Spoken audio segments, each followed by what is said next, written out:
Shalom, selamat pagi semuanya. Apa kabar kakak-kakak yang ada di rumah? Apa kabar juga teman-teman yang ada di rumah? Baik. Puji Tuhan, kita semua yang ada di sini dalam keadaan yang sehat dan tentunya juga baik. Begitu juga dengan kakak-kakak dan adik-adik yang di rumah ya. Kita bersyukur pagi ini kita masih diberi kesehatan, kita masih diberi kekuatan untuk boleh sama-sama beribadah kembali. Namun sebelum kita memuji Tuhan, kita berdoa terlebih dahulu ya. Mari kita bersatu di dalam doa. Bapa kami yang di surga, terima kasih karena Tuhan Yesus sudah menyertai kami sepanjang minggu ini.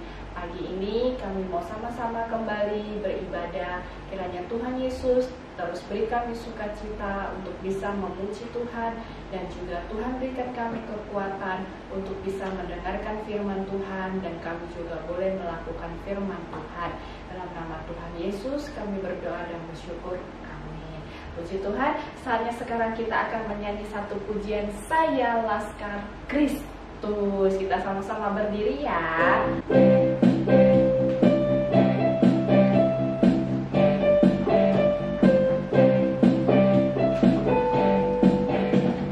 Saya bukan pasukan berjalan, pasukan berkuda, pasukan menembak. Saya tidak menembaki musuh, tapi saya Laskar Kristus. Saya bukan pasukan berjalan, pasukan berkuda, pasukan menembak.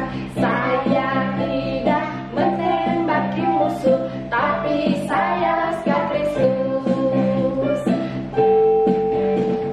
Saya Laskar Kristus, syarat. Saya Laskar Kristus, syarat. Saya bukan pasukan berjalan, pasukan berkuda, pasukan menembak. Saya tidak menembaki musuh, tapi saya Laskar Kristus. Sekali lagi, saya bukan pasukan berjalan, pasukan berkuda, pasukan menembak. Saya tidak menembaki musuh, tapi saya Laskar Kristus.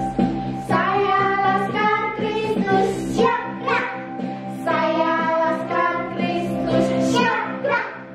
Saya bukan pasukan berjalan, pasukan berkuda, pasukan menembak. Saya tidak menembaki musuh, tapi saya Laskar Kristus. Amin. Kita semua anak-anaknya ada Laskar Kristus. Oleh sebab itu kita masih mau terus semangat menyanyi untuk Tuhan Yesus. Kita naikkan pujianku, daki, daki, daki, daki. Gunung yang apa? Yang tinggi.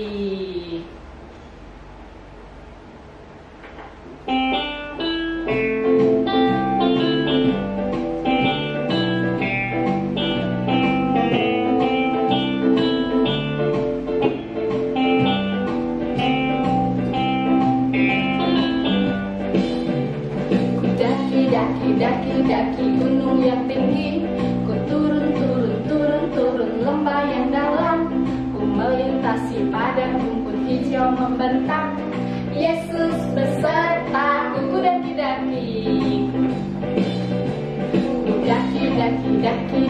gunung yang tinggi, ku turun lembah yang dalam, ku melintasi padang rumput hijau membentang. Yesus besertaku. Di kanan kau ada, di kiri kau ada, di atas dan di bawah kau ada, di suka kau ada, di duka pun kau ada, karena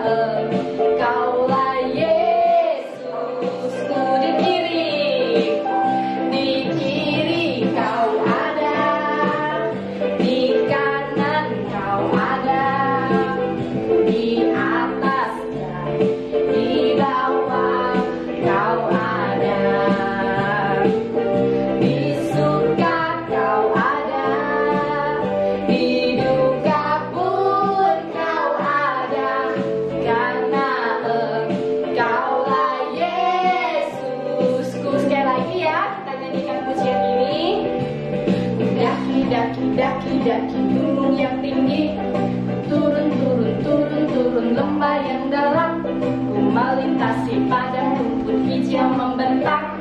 Yesus besertaku, di kiri kau ada, di kanan kau ada, di atas dan di bawah kau ada. Di suka kau ada, di duka pun kau ada, karena Engkau Yesus, karena Engkaulah Yesusku, karena Engkaulah Yesus. Sekali lagi, karena Engkaulah Yesusku, karena Engkaulah Yesusku. Amin. Karena Engkaulah Tuhan Yesusku. Nah, sebentar lagi kita mau sama-sama belajar firman Tuhan. Seperti biasanya, sebelum firman Tuhan, kita nyanyi dulu ya satu pujian. Kita naikkan pujian firman Tuhan ada di hati. Ya, masih ingat kan? Kita masih tetap berdiri ya.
Selalu ada di mana?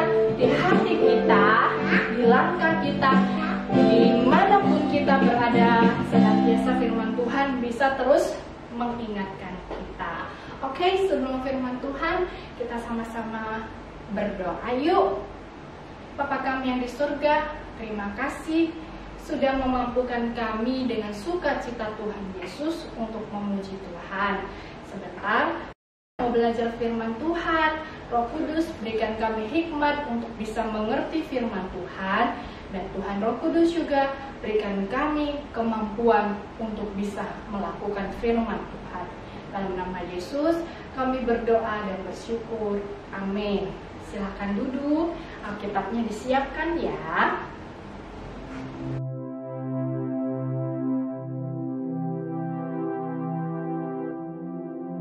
Puji Tuhan, tadi kita udah sama-sama memuji Tuhan ya. Sekarang kita mau sama-sama belajar firman Tuhan. Oke, pagi hari ini firman Tuhannya kakak beri judul pura-pura dipenuhi oleh Roh Kudus. Judulnya apa? Pura-pura dipenuhi oleh Roh Kudus. Minggu lalu kita sudah belajar kehidupan orang-orang yang dipenuhi oleh Roh Kudus. Yang pertama, orang-orang yang dipenuhi Roh Kudus itu suka berbagi. Yang kedua, selalu bersyukur kepada Bapa yang di surga. Firman Tuhan hari ini kakak ambil di dalam Kisah Para Rasul 5 ayat 1 sampai 11. Kisah Para Rasul 5 ayat 1 sampai 11. Namun kita tidak membacanya bersama-sama ya. Nanti setelah kebaktian adik-adik coba baca dan adik-adik coba pelajari. Namun kita akan belajar sama-sama Kisah Para Rasul 5 ini. Minggu ini kita akan belajar tentang orang-orang yang pura-pura dipenuhi Roh Kudus. Pura-pura dipenuhi Roh Kudus artinya pura-pura baik, pura-pura menjadi orang yang suka berbagi, dan juga pura-pura menjadi orang yang suka bersyukur. Kira-kira boleh nggak kita menjadi orang-orang yang suka pura-pura? Tentu saja tidak boleh ya kita menjadi orang yang pura-pura baik, padahal pikiran kita dan keinginan kita itu jahat. Dulu ada seorang yang bernama Ananias dan Safira. Kedua orang ini pura-pura hidup dipenuhi oleh Roh Kudus. Mereka mencoba menunjukkan kepada orang-orang bahwa mereka bisa hidup seperti orang yang dipenuhi oleh Roh Kudus. Mereka bisa berbagi, tetapi sebenarnya mereka tidak ikhlas saat mereka berbagi. Ceritanya ada seorang yang bernama Pak Yusuf. Pak Yusuf ini menjual tanahnya, dan hasil penjualan tanahnya ini dia persembahkan, dia berikan kepada Rasul Petrus, Rasul Yohanes, dan semua rasul-rasul. Tidak tanggung-tanggung loh adik-adik, Pak Yusuf ini mempersembahkan semuanya. Dan dia tidak mengambil sebagian hasil penjualannya untuk dirinya ataupun untuk keluarganya. Wah, Pak Yusuf ini hebat banget ya adik-adik. Adik-adik tahu nggak kenapa Pak Yusuf ini bisa hebat seperti itu? Bisa rela memberikan semua hasil penjualan tanahnya ini dipersembahkan kepada Rasul. Itu karena apa? Karena Pak Yusuf ini sudah dipenuhi oleh Roh Kudus, sehingga Pak Yusuf mampu berbagi, tidak pelit, dan dia berbagi dengan hati yang ikhlas. Pak Ananias dan Bu Safira ingin terlihat jadi orang baik dan dipenuhi oleh Roh Kudus. Mereka menjual tanahnya, dan hasil penjualan tanahnya sebagian mereka simpan di rumah, dan sebagian lagi mereka persembahkan kepada Rasul Petrus. Ketika dia membawa sebagian persembahannya kepada Rasul Petrus, dia berkata kepada Rasul Petrus, "Saya mempersembahkan semua hasil penjualan tanah ini." Padahal Ananias berbohong. Dia berpura-pura baik dan berpura-pura menjadi orang yang dipenuhi Roh Kudus. Nih, kebohongan Pak Ananias ini dibongkar oleh Rasul Petrus. Rasul Petrus berkata, "Ananias, mengapa engkau membiarkan dirimu dikuasai iblis, sehingga engkau mendustai Roh Kudus dan menahan sebagian hasil penjualan tanah itu?" Ananias kaget, lalu terjatuh dan meninggal. Orang-orang yang ada di sekitar menjadi kebingungan dan ketakutan. Mengapa Rasul Petrus bisa tahu bahwa Ananias ini berbohong? Akhirnya orang-orang yang dari sekitar menggotong mayatnya Pak Ananias, mengeluarkannya dan 3 jam kemudian Musafira datang, dan Musafira ini nggak tahu kalau suaminya Pak Ananias sudah meninggal. Terus Rasul Petrus bertanya kepada Musafira, "Musafira, apakah Musafira dan Pak Ananias mempersembahkan seluruh hasil penjualan tanah itu?" Musafira menjawab, "Tentu. Kita mempersembahkan semua hasil penjualan itu." Musafira tidak tahu kalau Rasul Petrus mengetahui bahwasannya Musafira ini berbohong, karena Musafira ingin pura-pura baik dan ingin menjadi orang yang pura-pura dipenuhi oleh Roh Kudus. Setelah Musafira ditegur oleh Rasul Petrus, Musafira kaget, lalu Musafira terjatuh, akhirnya Musafira juga meninggal. Dan orang-orang yang ada di sekitar itu lebih kaget, dan mereka merasa ini bukan kebetulan karena kejadiannya sama seperti yang dialami oleh suaminya. Orang Kristen yang ada di sana menjadi lebih ketakutan lagi, sehingga mereka tidak berani pura-pura baik, dan mereka tidak berani menjadi atau hidup sebagai orang yang pura-pura dipenuhi oleh Roh Kudus. Nah, adik-adik, kira-kira boleh nggak kita hidup jadi orang yang pura-pura baik? Boleh nggak kita hidup jadi orang yang pura-pura dipenuhi Roh Kudus? Tentunya tidak boleh ya. Oke, untuk mengingat cerita ini, mari kita sama-sama buka ayat hafalannya, Roma 12 ayat 9. Roma 12 ayat 9. Hendaklah kasih itu jangan pura-pura. Hendaklah kasih itu jangan pura-pura. Jauhilah yang jahat dan lakukanlah yang baik. Firman Tuhan hari ini mengajarkan kita untuk terus berbagi dengan ikhlas, jangan pura-pura baik, dan terus berkata jujur dan tidak bohong. Firman Tuhan hari ini sampai di sini, dan mari kita sama-sama berdoa. Tuhan Yesus yang baik, terima kasih Tuhan Yesus sudah tolong kami dalam ibadah hari ini. Kami boleh sama-sama bersuka cita memuji Tuhan.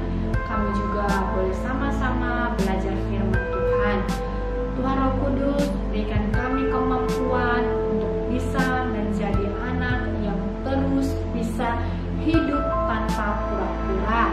Kami boleh menjadi anak-anak yang senantiasa berkata jujur, dan nama Tuhan Yesus boleh dimuliakan dalam kehidupan kami. Sebentar kami mau kembali beraktivitas, kiranya Tuhan Yesus terus tolong kami, berikan kami kemampuan. Dalam nama Yesus kami berdoa dan bersyukur. Amin. Sampai jumpa. Tuhan Yesus memberkati kita semua. God bless you.